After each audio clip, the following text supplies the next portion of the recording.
Struggling to establish healthy habits. Sometimes it can feel overwhelming. When this happens, I encourage my clients to think about the power of one.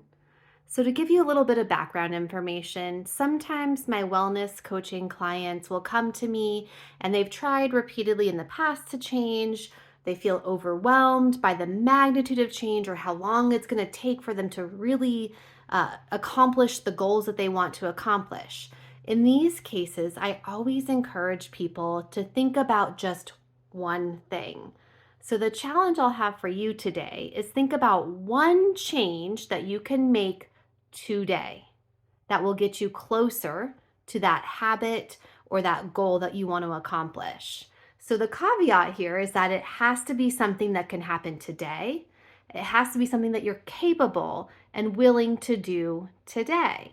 And when we focus on just this really narrow window, it helps us to be much more realistic in setting baby steps for ourselves.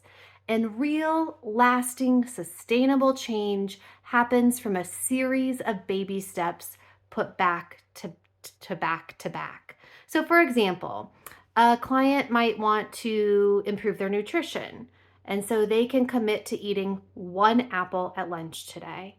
Or a client might want to start moving more, and so they might make a commitment to purchase those workout shoes that they need in order to get started. Another client working on stress and anxiety control might make a commitment to do a 5-minute breathing exercise tonight. All of these things are small changes that can occur today. When we start with these small changes, we're much more likely to stick with it. We're less likely to get overwhelmed by the size of it and to be thinking about the huge big picture. A lot of times what happens for my high achieving clients or those who might have some perfectionistic tendencies or fall into the all or nothing mentality, what happens is they have to have it all figured out right now. They want to do everything. Instead, by focusing on the power of one, I can get them to think about one tiny thing that feels easy and realistic and doable. And that's when the change is going to happen. For a long time, I worked in education and training and business consulting, and I gave a number of talks where we were motivating people to set goals and change their behaviors. And we would use this fun little book called 212 Degrees. I think it was like the degrees, the difference, or something like that. And the book is a motivational book that talks about the fact that at 211 degrees, water is simply hot. But at 212 degrees, water starts to boil and produce steam.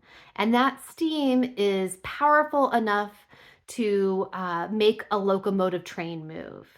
And there are many examples of this, like the power of one, golf stroke changing a championship, or the power of 1 second changing an Olympic athlete's medal, or the power of one change in your recipe ingredient changing your recipe. And so lots of things come down to, huge things can come down to one tiny change. And I've always loved those illustrations to get you thinking about what's that one tiny thing. So you're not thinking about having to boil up to 212 degrees. You're just thinking about from 211 to 212. What's that step that you can take today? Commit to that one tiny thing, do it today, and see how that goes for you. See if that motivates you to keep going. It gets you to at least start the process of changing. Change doesn't have to feel overwhelming. We can prioritize our wellness, we can build our resilience through small daily changes. For more information and tips like this, consider signing up for Take 5, my newsletter, and I'll send you my guide, 5 ways to decrease stress and anxiety in 5 minutes or less. Give this a try this week. See if the power of one works for you. What's that one thing you can do today to move yourself closer to your goal? Do it.